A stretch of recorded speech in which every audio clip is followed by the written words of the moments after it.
Hello लोगोफोर आंनि बाजा ब्लग इउटुब चेनेलाव नोंथांमोनखौ फिन खनसेबाव बरायहरनाय थाबाय। आंनि भिउवार्सफोर आरो साबस्क्राइबारफोर नोंथांमोननिफ्राय आंनि गोसो गोरबोनिफ्राय खुलुमनायखौ जासिहरनाय थाबाय। नोंसिनि सिगाङाव भिडिअ लाबोनाया 9 days जाबायमोन। स' लोगोफोर ओरैनो थास्लायस्लाय माथो खालामनो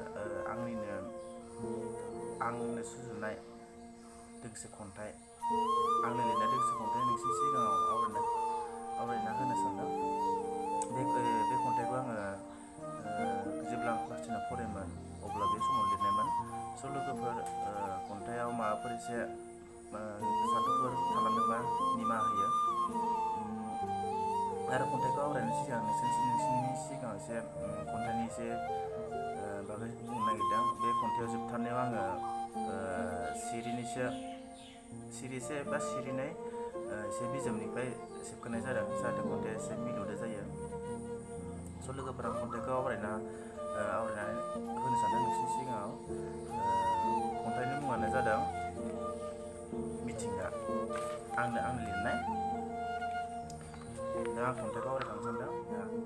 नों बेसे समायना जेरै नायो एरैनो हायना गोनां जेरैबो बिफां लाइफां हाजो हाला दाउसिन दाउला दैमा दैसाफोर गोसोआ आंनि नों बायदि सोमखोर जानो नाथाय नोंनि बे मुहिनि गोनां महरखौ मोनहास'आ।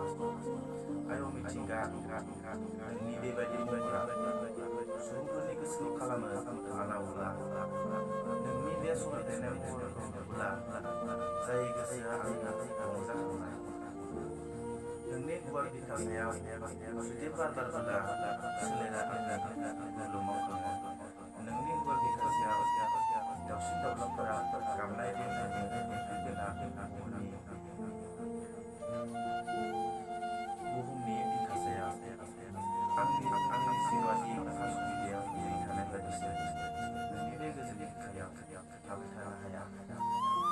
आं दासो फैदों दानो थांफिनगोन आयौ मिथिंगा आं थैनोब्ला नोंनि गोजोन बिखायाव होदो अखा सिमहा।